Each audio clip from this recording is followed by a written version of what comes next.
గంగపుత్ర, బెస్తా, ముదిరాజ్, తెనుగు, కూలి కులాల పేర్లేవైనా వీరంతా మత్స్యకారులే. నిజాం కాలానికి ముందు నుంచే చేపలు పట్టే వృత్తిలో ఉన్న ఈ వర్గాలను ఎవరూ పట్టించుకోలేదు. చెరువులు, కుంటలు మాయమైపోవడం, రిజర్వాయర్ల దగ్గర 1,00,000 షరతులతో మత్స్యకారులు నానా ఇబ్బందులు పడేవారు. బతుకు తెరువు కోసం అనేక మంది వృత్తిని వదిలిపెట్టేస్తే ఇంకెంతో మంది కూలీలుగా వలసపోయారు.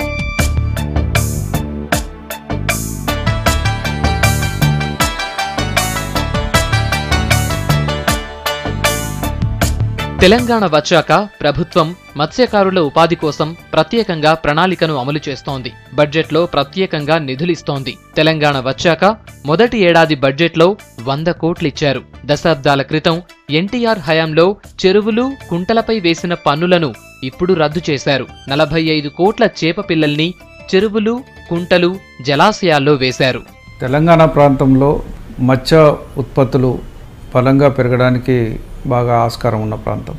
రాష్ట్రంలో నూతన ప్రభుత్వం, తెలంగాణ రాష్ట్ర ప్రభుత్వం వచ్చిన తర్వాత గతంలో గవర్నమెంట్కు దీని మీద ఒక సమగ్ర దృక్పథం లేకుండే. 1980 కంటే ముందు మత్స్య పరిశ్రమని కొంత అభివృద్ధి చేయడానికి కొన్ని ప్రయత్నాలు ఒక మేరకు జరిగిన.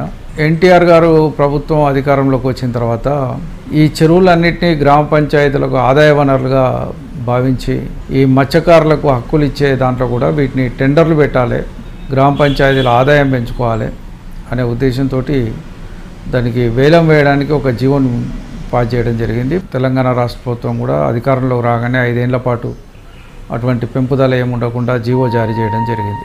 తెలంగాణ ప్రాంత మత్స్యకారులకు ఒక నామమాత్రమైన నిధులు కేటాయించేది. కాబట్టి ఎప్పుడూ తెలంగాణ ప్రాంతం నిర్లక్ష్యం చేయబడ్డ ప్రాంతమే.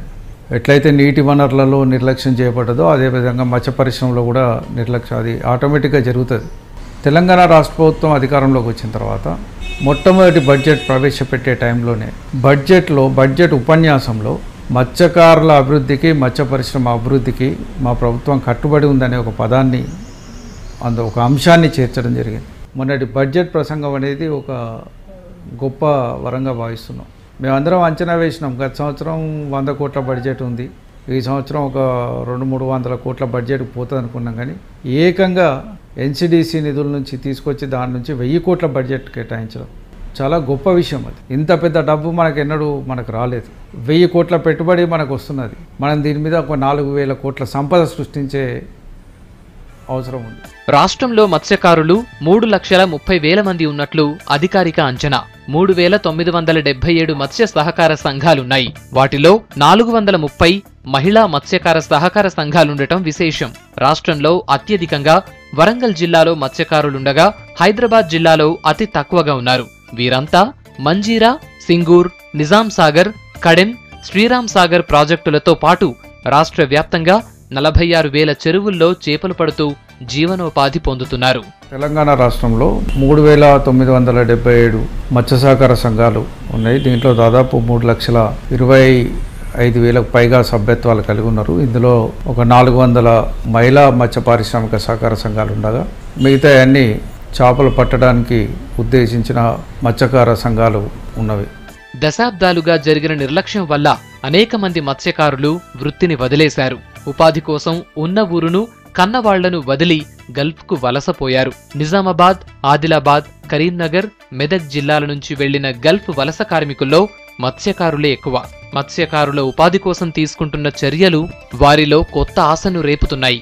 మిషన్ కాకతీయలో చెరువులు, కుంటల పునరుద్ధరణ వల్ల నీరు చేరి చేపల పెంపకానికి అనుకూలంగా మారిందని చెబుతున్నారు.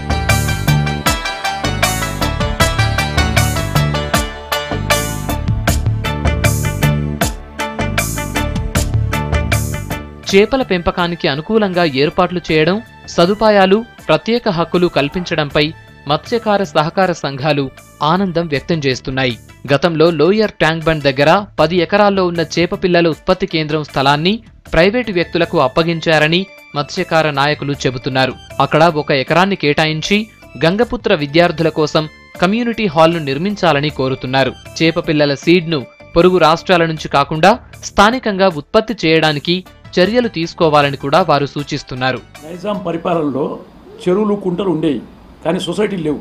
భారతదేశ చరిత్రలో ఏ చీఫ్ మినిస్టర్ కూడా మత్స్యకారులకు 100% సీడ్ ఇచ్చిన చరిత్ర లేదు. ఒకవేళ ఉంది అంటే అది కేసీఆర్ గారే తెలంగాణ గవర్నమెంట్ ఇచ్చింది. ఈ సీడ్ ఏదైతే కొంటుందో గవర్నమెంట్ ఆంధ్ర నుంచి కొనుక్కొస్తుంది మిడిల్ మ్యాన్ దగ్గర నుంచి, అది కొనుక రావద్దు. చేప పిల్లలు మనం ఉత్పత్తి చేసి మనం గవర్నమెంటే అమ్మొచ్చు. సీడ్ సరిపోతే విస్తారం ఉత్పత్తి చేయాలి, మాకు సరిపోయినాక ప్రభుత్వం అమ్ముకోవచ్చు. ప్రభుత్వం మాత్రం పోయడానికి కొనుక్కొని మన ఉద్దేశం. నైజాం పరిపాలన అప్పుడు ట్యాంక్ బండి కింద ఫిష్ ఫార్మ్ ఉంది, 10 ఎకరాలు. మా చంద్రబాబు నాయుడు గారు ఓ ప్రైవేట్ వ్యక్తికి ఇచ్చేసాడు 10 ఎకరాలు, స్లో వర్క్కి ఇచ్చాడు, 10 ఎకరాలు ఇచ్చేసాడు. దీన్ని తీసేసి రాజేంద్ర నగర్లో పెట్టాడు, ఏడబడతాడ పెట్టి ఈ ఉత్పత్తిని పూర్తిగా నాశనం చేసేసి. ట్యాంక్ బండి కింద ఏదైతే 10 ఎకరాలు ప్రభుత్వం లాక్కుందో, ఆ ప్రభుత్వం ఈ ప్రభుత్వం లాక్కుందో, అక్కడ 1 ఎకరం భూమి ఇచ్చి మా పిల్లలు చదువుకోవడానికి ఒక కమ్యూనిటీ హాల్ గురించి తప్పకుండా ఇవ్వాలని ముఖ్యమంత్రి గారికి కోరుతున్నాం. తెలంగాణ వచ్చిన తర్వాత కేసీఆర్ గారు ఏవైతే అన్ని కులాల వారికి రాయితీలు ఏవైతే ఇస్తున్నాడో అది చాలా హర్షించదగ్గది. మా గంగపుత్రులకు కూడా 100 కోట్లు బడ్జెట్ కేటాయించి దాంట్లో చేప పిల్లలు వేయడం కానీ, చెరువు సామర్థ్యాలను పెంచేసి చేప పిల్లలను వేయడం జరిగింది. అందులో శాస్త్రీయ పద్ధతిలో మేము చేపలు పెంచుతామంటున్నారు, చేప పిల్లల ఉత్పత్తి కేంద్రాలను కూడా ఏర్పాటు చేస్తామంటున్నారు. కాబట్టి సముద్ర తీరంలో దొరికేటువంటి చేపలు కొన్ని మన దగ్గర ఉత్పత్తి కావు. ఇటువంటి వాటి మీద కొంచెం దృష్టి కేంద్రీకరించి దానికి సంబంధించినటువంటి శాస్త్రజ్ఞులు ఎవరైతే ఉన్నారో వాళ్ళను కొంచెం పుషప్ చేసేది ఉంటే వాళ్ళు ఇటువంటి కార్యక్రమాలు చేయడానికి అవకాశం ఉంటుంది. నేను అదే చెప్తున్నాను కదా, చాలా కేసీఆర్ గారు చేస్తున్నటువంటి మేము చాలా అభినందిస్తున్నాము. మరి ఈరోజు కేసీఆర్ గారు గవర్నమెంట్ బడ్జెట్లో బీసీలకు పెద్ద ఎత్తున ఫండ్స్ కేటాయించడం చాలా సంతోషకర విషయం. ఫ్రీగా సబ్సిడీ మీద మత్స్య సంపదను వేశారు కాబట్టి మా జీవితాలు కొద్దిగా బాగుపడేట్టుగా మాకు అనిపిస్తుంది. ప్రజలందరూ ఎవరైనా కానీ సొసైటీలో చేరొచ్చు, దాన్ని పట్టుకోవచ్చు అంటున్నారు. కానీ అది కాకుండా మా గంగపుత్రుల గురించి షీడ్ ఉత్పత్తి కేంద్రాలు కూడా పెంచి మా గంగపుత్రులకే సప్లై చేయాల్సిందిగా మేము కోరుకుంటున్నాం. వలసపోయే పరిస్థితిలో ఉన్న మత్స్యకారులు పెరుగుతున్న ఉపాధి అవకాశాలతో తిరిగి వృత్తిపై ఉత్సాహం చూపిస్తున్నారు.